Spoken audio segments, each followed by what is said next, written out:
वेङ्कटाचलनिलयं वैकुण्ठपुरवासं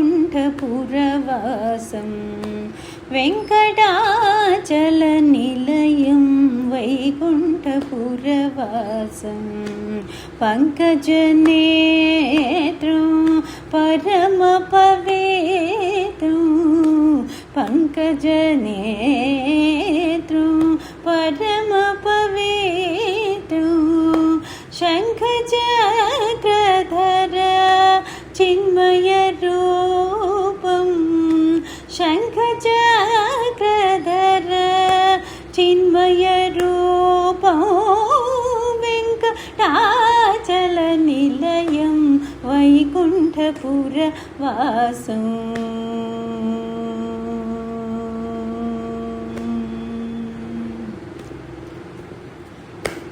अम्बुजोद्भव विनुतम् अगणित गुणनामम्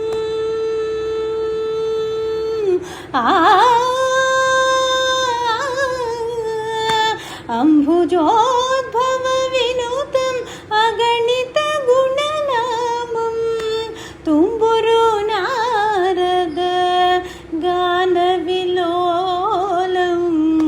तुम्बुरु नारद गानविलोलम् अम्बुदीशयनम् आत्मभिरामो वेङ्कटाचलनिलयं वैकुण्ठपुरवासं पङ्कजनेत्रं परमपवित्रं शङ्खचक्रधर चिन्मयरूपं वेङ्कटाचलनिलयं वैकुण्ठपुरवासं सकलवेदविचारं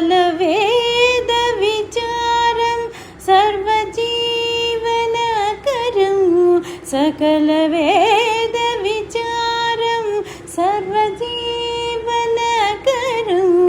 मकरकुण्डलधर मदनगोपाल मकरकुण्डलधर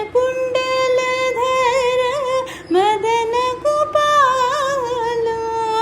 भक्तपोषक श्री पुरन्दर विठलं भक्तपोषक श्री पुरन्दर विठलो वेङ्कटाचलनिलयं वैकुण्ठपुरवासं पङ्कजनेत्रं परमपवित्रं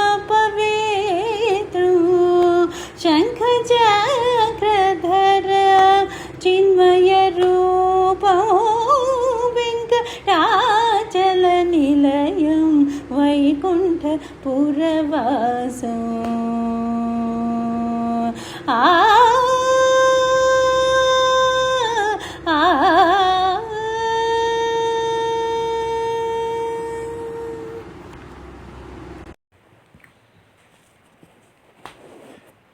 நன்னார் கடல்சூழ் இலங்கை கிறைவந்தன் தின்னா கம்பிளக்கச் சரஞ்சல உய்த்தாய் விண்ணோர் தொழும் வேங்கடவா மாமலைமேல் அன்னார் அடியேன் இடரை களையாயே. இலங்கை பதிகன் திரையாய அரக்கர் குளங்கெட்டலர்மான கொடிப்புள் திரித்தாய் விலங்கல் குடுமித் திருவேங்கடம் மேய அலங்கல் துளைய முடியாய் அருளாயே. நீரார் கடலும் நிலனும் முழுதுண்டு ஏராளம் இளந்தளிர்மேல் துயில் எழுந்தாய் சீரார் திருவேங்கட மாமலைமேய ஆரா அமுதே அடியேற்கு அருளாயே. உண்டாய் உரிமேல் நறுணை அமுதாக கொண்டாய் குரலாய் நிலமீர் அடியாவே விண்தோய சிகரத் திருவேங்கடம் மேய அன்பா அடியேனுக்கு அருள் புரியாயே. தூணாய் அதனூடு அறியாய் வந்து தோன்றி பேனா அவுணன் உடலம் விளந்திட்டாய் சேனார் திருவேங்கட மாமலமேய கோல்நாகனையாய் குறிக்கொள் என்னையே. மன்னா இம்மணி இம்மனுஷ பிறவியை நீங்கி தன்னாக்கி தன்னின் அருள் செய்யும் தலைவன் மின்னார் முகிழ்சேர் திருவேங்கடம் மேய என்னானை எப்பன் என் நெஞ்சில் உளானே. மானே மடநோக்கி திறந்தெதிர் வந்த ஆனேல் விடைசற்ற அணிவரை தோளா தேனே திருவேங்கட மாமலை மேய கோனே என் மனம் குடிகொண்டு இருந்தாயே. சேயன் அணியன் என சிந்தையுள் நின்ற மாயன் மணிவானொலி வெண்தாளங்கள் வேவிண்டு கதிர்வேங்கட மலைமாய ஆய அடியல்லது மற்றறியேனே. வந்தாய் என் மனம் புகுந்தாய் மன்னி நின்றாய் நந்தாத தொழுஞ்சுடரே எங்கள் நம்பி சிந்தாமணியே திருவேங்கடம் மேய எந்தாய் இனியான் உனை என்றும் விடேனே. வில்லார் மலி வேங்கட மாமலை மேய மல்லார் திடதோள் மணிவண்ணன் அம்மானை கல்லார் திடதோள் கலியன் சொன்ன மாலை வல்லார் அவர் வானவராகுவர் தாமே. பெரிய திருமொழியில் திருமங்கை ஆழ்வாருடைய பாசுரம். எல்லோருக்கும் அடியனுடைய பணிவான நமஸ்காரங்கள். வெங்கடேச மகாத்மியத்தினுடைய அருமையை நாம் அனுபவித்து வருகிறோம். நேற்றைய தினம்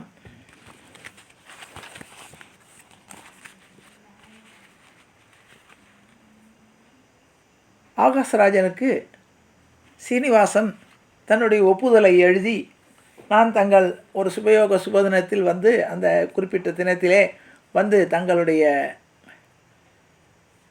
குமாரத்தையை நான் பாணிக்கிரகணம் செய்து கொள்கிறேன் என்று பதில் கொடுத்து விட்டார். இப்பொழுது சீனிவாசனுக்கு கவலை வந்து விட்டது. ஸ்ரீமன் நாராயணன் வைகுந்தம் விட்டு பூலோகம் வந்த பிறகு நாரதர் இப்பொழுது சீனிவாசனை வந்து இங்கே நமஸ்கரிக்கிறார். சீனிவாசன் நாரத மகரிஷியை கௌரவித்து வரவேற்றார். ஒரு ஆசனத்தில் அமரும்படி சொன்னார். நாரத முனிவரானவர் ஸ்ரீனிவாசனை பார்த்து, பக்த ரக்ஷகனே பரந்தாமா, திரேதாயுகத்தில் வேதவதிக்கு கொடுத்த வாக்கை நிறைவேற்றும் காலம் நெருங்கி வருகிறது. கல்யாண வைபவத்தை பார்க்கும் மகா பாக்கியத்தை எங்களுக்கு ஏற்படுத்தியதற்கு நாங்கள் எல்லாம் தன்யனானோம் என்றார். ஸ்ரீனிவாசன் கவலை தோய்ந்த முகத்துடன், நாரதா, திருமணத்திற்கு வேண்டிய பணம் என்னிடம் இல்லை. லட்சுமி இப்போது என்னுடன் இல்லாததனால் நான் ஒரு தம்படி கூட இல்லாதவன் ஆகிவிட்டேன். எப்படி பெருமாளுடைய நிலைமை. இந்நிலையில் எனக்கு எது செய்யவும் மனம் வரவில்லை. நீதான் எனக்கு உபாயம் சொல்ல வேண்டும் என்று கேட்க நாரதரானவர், பத்மநாபா, இதற்காக நீ கவலைப்பட வேண்டுமா? உனக்கு வேண்டிய பணத்தை குபேரனிடம் கடன் வாங்கிக்கொள் என்றே சொன்னார். ஸ்ரீனிவாசன் உடனே கருடனை அழைத்து, நீ போய் குபேரனை அழைத்து வா என்றார். நாரதர், குபேரா, வைகாசி மாதம் வளர்பிசை தசமி என்று ஸ்ரீஹரிக்கு திருமணம் நடக்கப் போகிறது. இது உனக்கு தெரிந்த விஷயம்தானே? ஸ்ரீனிவாசனுக்கு வேண்டிய பணத்தை கொடுத்து நீ பயன்பெற வேண்டும் என்று சொல்ல, குபேரன் அதற்கு அகம் மகிழ்ந்து 3364 நாணயங்களை கொடுத்து பத்திரம் எழுதி வாங்கி கொண்டார். இதற்கு பிரம்மன், ஈஸ்வரன், அஸ்வதம் ஆகியவர்கள் சாட்சியாக கையெழுத்து விட்டனர். ஸ்ரீனிவாசன் குபேரனை பார்த்து, பக்தா குபேரா, நீ கொடுத்த பணத்திற்கு கலியுகத்தில் வட்டி செலுத்தி கொண்டு கலியுகத்தின் கடைசியில் அசல் வட்டி எல்லாம் சேர்த்து கொடுத்து வருகிறேன் என்றார். நாரதரும் குபேரனும் ஆனந்தத்துடன் விடைபெற்றார். இப்போது நம்ம இங்கே வந்து குபேரனுடைய இதில் அந்த பெருமாளுடைய சன்னதியில் அங்கே குபேரனை பார்க்கலாம். இப்போது அங்கே உண்டியல் போடுற இடத்துக்கு பக்கத்தில் இருப்பார் குபேரன். இப்போ திருமணத்திற்கு வேண்டிய பணம் கிடைத்த உடனே சீனிவாசன் சந்தோஷமடைந்தார். சீனிவாசன் தன்னுடைய சகோதரனாக கோவிந்தராஜனை கூப்பிட்டு, அண்ணா, குபேரன் கொடுத்த பணத்தை வைத்துக்கொண்டு விஸ்வகர்மாவை வரவழைத்து திருமணத்திற்கு வேண்டிய விடுதி பவனங்களை கட்டச் சொல். ஏன்னு கேட்டால் தேவலோகத்தில் உள்ள எல்லாரும் வருவார்கள், அவர்களாம் தங்குவதற்கு விடுதிகள் வசதிகள்லாம் பண்ணி கொடு என்றார்.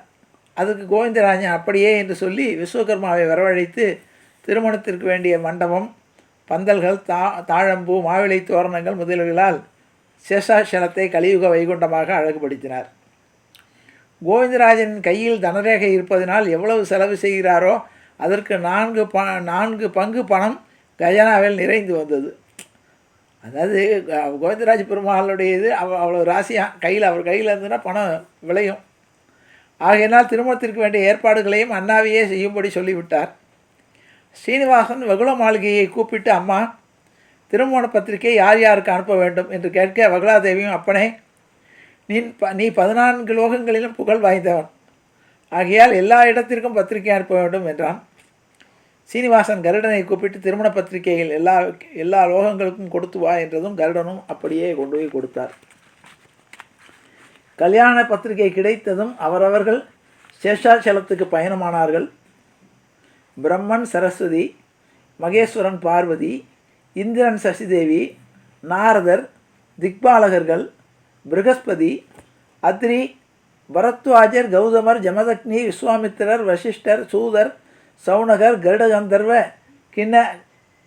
கிண்ணறர்கள், கிம்புருஷர்கள், தேவர்கள் முதலியோர், ரம்பா, ஊர்வசி, மேனகை, திலோத்தமா, வாழ்த்து கூறுபவர்கள், சாவித்திரி, அருந்ததி, அனுசூயை முதலிய பதிவிரதைகள், பூசுரர்கள், சுப்பிரமணியர், வள்ளி தெய்வானை, விநாயகர் முதலிய எல்லோரும் சேஷாச்சலம் வந்து சேர்ந்தனர். அக்னி பகவான் விருந்தாளிகளை பஞ்சபஷ்ய பரிமாணங்களுடன் உபசரித்து வந்தான். அதாவது ரிசப்ஷனை கவனிக்கிறது அக்னி பகவான். எல்லாருக்கும் உணவெல்லாம் படைத்தார், தாம்பூலங்கள் கொடுத்து சந்தோஷப்படுத்தினார். வாயுதேவன் சுகந்த திரவியங்களை வீச சுமதி, பார்வதி, அனுசூயை முதலியோர் கோலமிட, கந்தர்வர்கள் சாமரம் வீச, சீனிவாசன் நலுங்கிட்டு மங்களாஸ்நானம் செய்வித்து ஜருகை பீதாம்பரங்களை உடுத்தி வஜ்ரம், வைடூரியம் முதல ரத்னாலங்களால் நிற்கப்பட்ட கிரீடம் அணிவித்து சுபசோபன வேளையில் பயணமாகி அவரவர்கள் வாகனங்கள் மேல் உட்கார்ந்து சேஷாச்சலத்திலிருந்து நாராயணவனம் சமீபம் செல்ல அங்கே சுகமகரிஷி ஆசிரமம் வந்தது. ஏன்னா சுகமகரிஷி தான் அவங்களுக்கு குலகுரு. சுகமகரிஷியானவர் சீனிவாசனை நமஸ்கரித்து பாத பூஜை செய்து, ஓ தயாமயனே சீனிவாசா, இந்த ஆசிரமத்திற்கு எழுந்தருளி சத்காரம் ஸ்வீகரித்திருக்க அடியேன் தன்யனானேன். ஸ்ரீனிவாசன் எனக்கு செய்து மிக சந்தோஷம். என்னுடன் வந்தவர்களும் உனக்கு விருந்தாளிகள், அவர்களையும் கௌரவிக்க வேண்டுமே என்றார். சுகரம், உன் கருணை பொங்கிய கடாட்சம் இருந்தால் எல்லோருக்கும் விருந்து அளிப்பேன் என்றார். பிரம்மா, ருத்ரன் முதலியோர் ஆசிரமத்தில் பிரவேசித்தனர். ஸ்ரீமன் நாராயணன் தனது சங்கல்பத்தினாலேயே எல்லோருக்கும் பஞ்சபட்சங்களும் விருந்தளிக்கப்பட்டது. பகவானை தீனதயாளன், லட்சுமி நரசிம்மன், பக்த பரவசன் என்றால் உனக்கே தகும் என்று புகழ்ந்து சோஸ்திரம் செய்தனர். எல்லோரும் பயணமாயினர். ஆகாசராஜன் நாராயணபுரம் முழுவதும் அலங்காரம் செய்வித்து வாழை மரங்களாலும் மாவிளை தோரணங்களாலும் அழகுபடுத்தி அழகான கோலங்களை போட்டு வைத்து திருமண வசதிகள் எல்லாவற்றையும் செவ்வனே முடித்து சீனிவாசனின் வருகைக்காக காத்திருந்தார். சீனிவாசன் வந்ததும் ஆகாசராஜன் மேலதாள வாத்தியங்களுடன் எதிர்கொண்டு அழைத்து யானையில் அம்பாரி மேல் சீனிவாசனை உட்கார செய்து ஊர்வலமாக அழைத்து சென்று சம்பந்திகள் தங்கக்கூடிய விடுதியில் சேர்ப்பித்தார். பிரம்மன், மகேஸ்வரம் முதலியோரும் தக்க வசதிகளை ஏற்பாடு செய்வித்த அறுசுவை உணவுடன் சகல பட்சணங்களுடன் கூடிய விருந்து ஏற்பாடு செய்வித்தார். சந்தன தாம்பூலாதிகள் கொடுத்து உபசரித்தார். அன்றிரவு விருந்தாளிகள் சம்பந்திகள் எல்லோரும் அவரவர்கள் விடுதியிலேயே இருந்தனர். ஆகாசராஜன் அவருடைய பந்துக்கள் திருக்கல்யாண முகூர்த்தத்துக்கு வேண்டிய புஷ்பம், சந்தனம், தாம்பூலம், அர்ச்சதை, பட்டு, பீதாம்பரம், புடவைகள், தேங்காய், பழம் முதலிய எல்லா வஸ்துக்களையும் மறக்காமல் பந்தலில் கொண்டு வந்து வைத்தனர். ஆங்காங்கு நடக்க வேண்டிய காரியங்களையும் உபசரணைகளையும் செவ்வனையே மனங்கோணாமல் செய்யும்படி பணியாட்களை ஆகாசராஜன் நியமித்திருந்தார். அருணோதய காலம் நெருங்கியது. புரோகிதர் வசிஷ்டர் ஆகாசராஜன் தரணிதேவியை கூப்பிட்டு ஹோமம் முதலியவைகளை செய்தும் சீனிவாசனுக்கு பாத பூஜனை செய்வித்தனர். முத்துப்பந்தலில் அமர செய்து கற்பூர ஆரத்தி எடுத்து பேசி மிருதங்கம் முதலிய மங்கள வாத்தியங்களுடன் விடுதி பவனங்களிலிருந்து திருக்கல்யாண மண்டபம் சேர்ந்து இரத்தினமிழைத்த மனைகளின் மேல் அமரச் செய்தார்.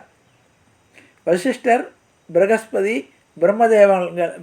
பிரம்மதேவன் ஆகியோர் மந்திரங்கள் ஓத மங்கள வாத்தியங்கள் முழங்க ஆகாசராஜன் பத்மாவதியின் கையை பிடித்து கொண்டு வசிஷ்டர் ஸ்ரீனிவாசனுக்கு கங்கணம் செய்து பத்மாவதிக்கு செய்வித்தார்.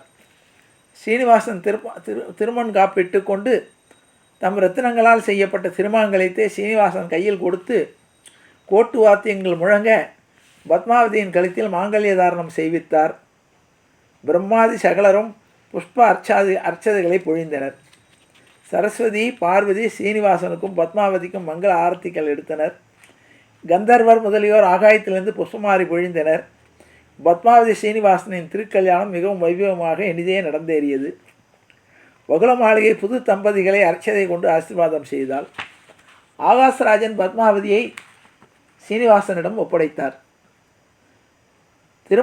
திருமணம் ஆன பிறகு ஆகாசராஜன் தன் மாப்பிள்ளையான ஸ்ரீனிவாசனுக்கு வரதட்சணையாக வஜ்ர கிரீடம், மகர குண்டலங்கள், இரத்தின மோதிரங்கள், பொன் அரணால், 10,000 குதிரைகள், பரிஜனங்கள் முதலவைகள் எல்லாம் கொடுத்தார். பத்மாவதிக்கு பட்டுப்புடவைகள், ஒட்டியானம், காசு மாலை, மஞ்சள், குங்குமம் 2000 கிராமங்கள் சீதனமாக கொடுத்தார். கல்யாணத்திற்கு வந்த விருந்தாளிகள் அனைவருக்கும் அவரவர்கள் தகுதிக்கேற்றபடி மரியாதைகள் செய்து திருக்கல்யாண மகோத்சவத்தை இனிதே வைபவமாக நடத்தி முடித்தார். புரோகிதர்களுக்கும் தக்கபடி சம்பாவனை கொடுத்து 5 நாட்கள் கல்யாணத்தை ஆகாசராஜன் நடத்தினார். ஆகாசராஜனும் தரணி தேவியும் ஸ்ரீனிவாசா, ஸ்ரீமன் நாராயணன் என்று தெரிந்து கொண்டோம். உன்னிடம் ஒரு விஞ்ஞாபனம் செய்து கொள்கிறேன். என் பெண் ஒன்றும் அறியாத சாது. எங்களுடைய பூர்வ ஜென்மத்தினால் உன்னை மாப்பிளையாக பெறும் பாக்கியம் எங்களுக்கு கிடைத்தது. தர்ம சம்ரட்சகனான உனக்கு யான் ஒன்றும் சொல்ல வேண்டியதில்லை. கல்லால் அடிக்க செய்ததை மறந்து அன்புடன் அரவணைத்து சுகமாக வைத்துக்கொள் என்று சொல்லி பத்மாவிடம், அம்மா, நான் சொல்படி நடந்து கொள். நீ அதிர்ஷ்டம் செய்தவளாகையால் தான் பகவானுக்கே பத்தினியாகி இருக்கிறாய். மனைவிக்கு கணவனே கண்கண்ட தெய்வம். பிறந்த வீட்டிற்கும் புகுந்த வீட்டிற்கும் புகழ் தேடித்தர வேண்டும். எங்களை மறக்காதே என்று நீதிமுதிகளால் நல்லுபதேசம் செய்தார். ஸ்ரீனிவாசன் மாமனார் மாமியாரிடம் விடைபெற்று மனைவி பத்மாவதியுடன் கருட வாகனத்தின் மேல் உட்கார்ந்து சேஷாச்சலத்திற்கு பயணமானார். கல்யாணத்திற்கு வந்தவர்கள் எல்லோரும் அவரவர்கள் விடைபெற்று கொண்டு ஊர்களுக்கு பயணமானார்கள். சீனிவாசன் அகஸ்திய ஆசிரமத்தில் தங்கியிருத்தல். பரிவாரங்களுடன் பிரயாணமாகி வழியில் அகஸ்திய முனிவரின் ஆசிரமத்தை அடைந்தனர். அங்கே அகஸ்திய முனிவர் புதிய தம்பதிகளுக்கு ஆதரவுடன் வரவேற்பளித்து, சீனிவாசா, திருக்கல்யாணமான 6 மாதங்கள் மலையேறுதல் கூடாது. ஆகையால் 6 மாத காலம் இங்கேயே தங்கியிருக்க பிரார்த்திக்கிறேன் என்று சொல்ல சீனிவாசனும் சம்மதித்தார். இந்த விஷயம் அறிந்த பிரம்மா, ஈஸ்வரன் முதலிய தேவர்கள் சீனிவாசனின் அனுமதி பெற்று தம் இருப்பிடத்திற்கு சென்றார்கள். பத்மாவதி சீனிவாசன் சுகமாக சில காலம் கழித்து வந்தார்கள் என்றதோடு இன்றைய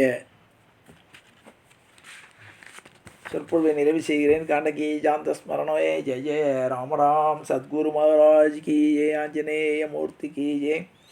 அறியாத பிள்ளைகளோ அன்பினால் உந்தன்னை சிறுபேரழித்தனம் சீரியர்லாதே. இறைவா நீதாராய் பரையேலொரம்பாவாய். எற்றைக்கும் ஏழேல் விரைவிக்கும் உந்தன்னோடு உற்றுவோமேயாவோம். உனக்கே நாம் ஆட்செய்வோம். மற்ற நம் காமங்கள் மாற்றேல ரொம்பாவாய். செங்கன் திருமுகத்து செல்வத் திருமாலால் எங்கும் திருவருள் பெற்று இன்புருவ ரொம்பாவாய். ஹரே ராம ஹரே ராம ராம ராம ஹரே ஹரே. ஹரே கிருஷ்ண கிருஷ்ண கிருஷ்ண ஹரே ஹரே. கோவிந்தநாம சங்கீர்த்தனம். கோவிந்தா ஹரி கோவிந்தா.